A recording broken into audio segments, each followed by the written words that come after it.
ناظرین کی خدمت میں سلام و آداب. آپ دیکھ رہے ہیں وائس آف لداخ. آج جمعرات ہے، اگست کی 7 اور صفر کے 12 تاریخ. آج کی تازہ ترین خبروں کو لے کر میں سعید ہاشم رضوی حاضر.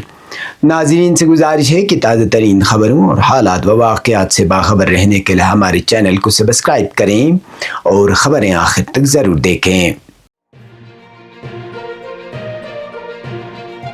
آپ دیکھ رہے ہیں آپ کا پسندیدہ news channel voice of Ladakh.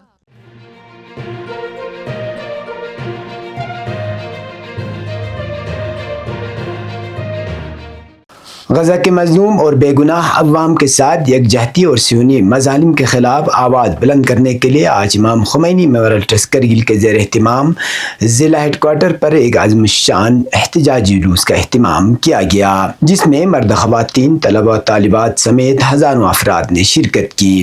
احتجاجی جلوس زینبیہ چوک کرگل سے شروع ہوا، جو شہر کے مرکزی بازار سے گزرتا ہوا جامع مسجد کرگل کے سامنے اختتام پذیر ہوا. جلوس میں متحری اسکولز، جامعہ فاطمہ زہرا اور جامعہ امام خمینی کے طلبہ طالبات کے علاوہ عام شہریوں کی بڑی تعداد نے شرکت کی. مظاہرین نے ہاتھوں میں غزہ کے شہید بچوں کی تصاویر، رہبر انقلاب اسلامی حضرت آیت اللہ العظمہ سید علی خامنائی مقدس اللہ علی کی تصاویر اور احتجاجی پلے کارڈز اٹھا رکھے تھے. شرکاء مسلسل غاصب صہیونی حکومت امریکہ اور عالمی استعمار کے خلاف فلک شگاف نعرے لگا رہے تھے. فلسطین میں نسل کشی بند کرو، غزہ میں امداد بحال کرو، امریکہ مرد آباد اور اسرائیل نامنظور جیسے نعرے جلوس کے دوران گونجتے رہے. جلوس کو منظم اور پرامن انداز میں اختتام تک پہنچانے کے لیے بسیج امام کے رضاکار پوری طرح سرگرم رہے. جامع مسجد کرگل کے احاطے میں پہنچنے پر ایک باقاعدہ احتجاجی جلسہ منعقد ہوا، جس میں متحری اسکول کے طلبہ طالبات نے اردو، فارسی، پرگی اور انگریزی زبانوں میں غزہ کی سنگین صورتحال مؤثر تقاریر پیش کی.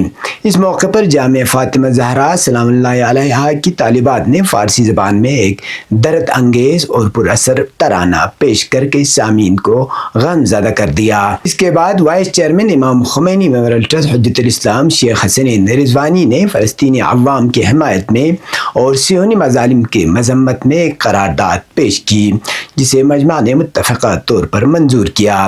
نگراں کونسل کے چیئرمین حجت الاسلام شیخ محمد محقق نے اپنے خطاب میں فلسطین میں جاری ظلم و بربریت پر روشنی ڈالی اور امت مسلمہ کو عملی اقدام کی دعوت دی. انہوں نے آخر میں دعائیہ کلمات کے ذریعے شہدائے فلسطین کے درجات کی بلندی اور مظلومین کی نصرت کے لیے دعا کی. احتجاجی پروگرام کا اختتام متحری اسکول کے ایک طالب علم کی جانب سے اجتماعی نعرے کے ساتھ کیا گیا، جس نے مجمع میں نئی روح پھونک دی اور فلسطین سے بھرپور یکجہتی کا اظہار کیا.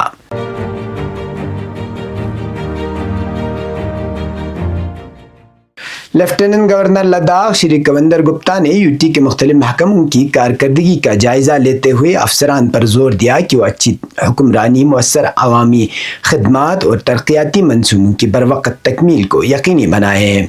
LG سیکریٹریٹ میں منعقدہ جائزہ میٹنگ میں محکمہ ریونیو، فائنانس، ہوم، پولیس، صحت، جنگلات، ماحولیات، محنت اور دیگر اداروں کی کارکردگی کا تفصیلی جائزہ لیا گیا. چیف سیکرٹری ڈاکٹر پون کوتوال نے ریونیو، فائنانس اور ہوم محکموں سے متعلق جاری اسکیموں، نئی ضلع تشکیل، بجٹ اور عمل درآمدی نظام پر پریزنٹیشن دی. DGP doctor SD Singh Jammwal نے پولیس سے متعلق امور پر روشنی ڈالی.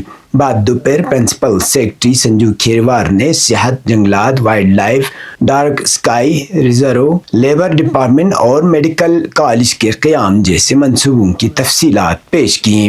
اختتامی خطاب میں LG نے تمام افسران کو ہدایت دی کہ وہ فائلوں کی ریزو پینڈنسی، تیز رفتاری ترقی اور زمین پر نمایاں تبدیلی کو یقینی بنائیں تاکہ عوام کو بروقت فائدہ پہنچایا جا سکے.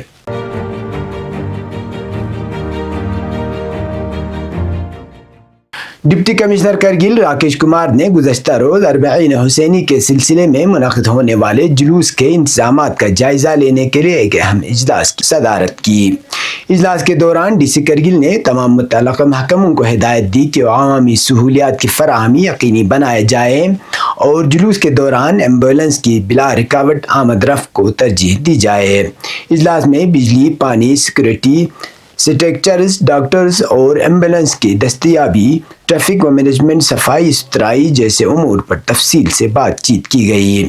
ڈی سی راکیش کمار نے جلوس کے مقررہ شیڈول کی پابندی اور رضاکاروں کی فعال موجودگی کو لازمی قرار دیا، ساتھ ہی عوام اور متعلقہ تنظیموں سے امن و نظم قائم رکھنے اور انتظامیہ سے بھرپور تعاون کی اپیل کی۔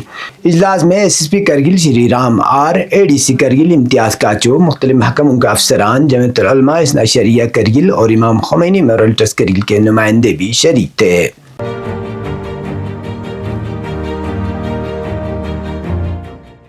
سینٹرل ایڈمنسٹریٹو ٹریبونل سری نگر بینچ نے ٹورسٹ فیسیلیٹیشن سینٹر کرگل میں 3 روزہ سرکٹ بینچ کی کارروائی کامیابی سے مکمل کر لی۔ یہ اقدام کرگل کے باشندوں کو مقامی سطح پر انصاف فراہم کرنے کے مقصد سے کیا گیا تاکہ سرکاری ملازمین کے معاملات ان کے دہلیز پر حل کیے جا سکیں۔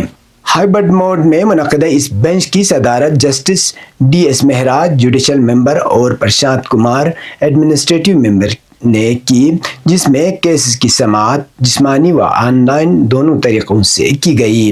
بینچ کے سامنے کل 68 مقدمات درج تھے، جن میں 17 کیس موقع پر ہی نپٹا دیے گئے، جن میں 6 اصل درخواستیں، 1 توہین عدالت درخواست، 3 تبادلہ درخواستیں اور 7 متفرق درخواستیں شامل تھیں۔ اب پیش قومی اور بین الاقوامی خبریں۔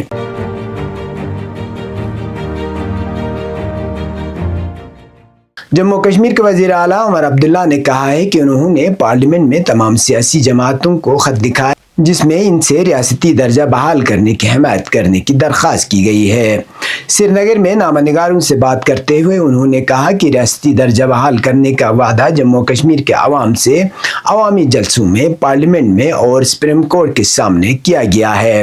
انہوں نے مزید کہا کہ یہ معاملہ پارلیمنٹ میں اٹھایا جانا چاہیے تاکہ موجودہ اجلاس میں بل پاس ہو سکے۔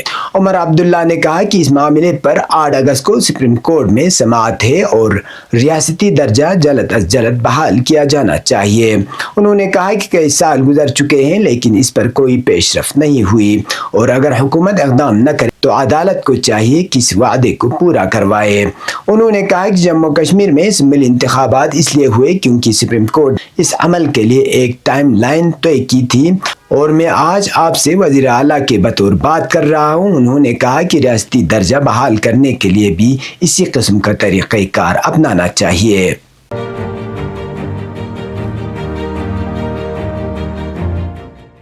سپریم کورٹ نے ہفتے تک الیکشن کمیشن کو خصوصی نظر ثانی کے دوران بہار کی ووٹر لسٹ سے ہٹائے گئے 65 لاکھ لوگوں کی تفصیلات دینے کی ہدایت دی ہے۔ سپریم کورٹ نے درخواست گزار ایسوسی ایشن فار ڈیموکریٹک ریفارمز کی جانب سے پیش ہوئے ایڈوکیٹ پرشانت بھوشن کی درخواست پر یہ ہدایت دی۔ 3 ججوں پر مشتمل بینچ نے الیکشن کمیشن کے وکیل سے کہا کہ ہفتے تک جواب داخل کریں اور مسٹر بھوشن کو اسے دیکھنے دیں، تب ہم دیکھ سکیں گے کہ کیا خلاصہ ہوا ہے اور کیا نہیں۔ بینچ نے کہا کہ یہ معلومات ہر سیاسی پارٹی کے نمائندوں کو الیکشن کمیشن کے ذریعے اختیار کیے گئے معیاری آپریٹنگ طریقہ کار کے مطابق دی جائے گی۔ درخواست گزار کے خدشات پر عدالت عظمیٰ نے کہا کہ ہم اس بات کو یقینی بنائیں گے کہ متاثرہ ہر ووٹر کو ضروری معلومات ملیں۔ اے ڈی آر نے اپنی درخواست میں کہا کہ 25 جولائی کو الیکشن کمیشن نے ایک پریس ریلیز جاری کی جس میں کہا گیا تھا کہ تقریباً 65 لاکھ ووٹر کے نام ووٹر لسٹ سے ہٹا دیے گئے ہیں۔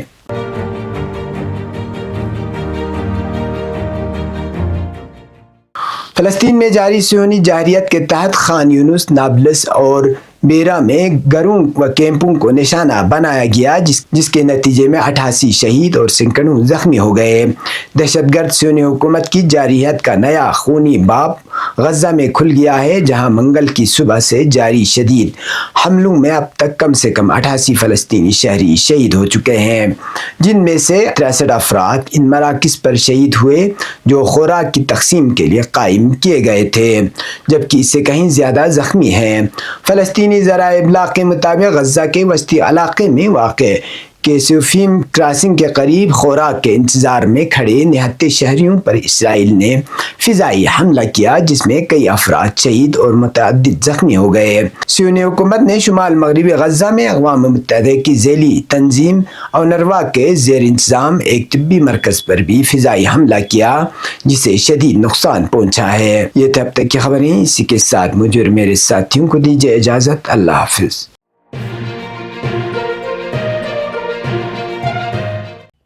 مقامی، قومی اور بین الاقوامی خبروں سے باخبر رہنے کے لیے چینل کو لائک، شیئر اور سبسکرائب کریں، ساتھ ہی بیل آئیکن دبانا نہ بھولیں۔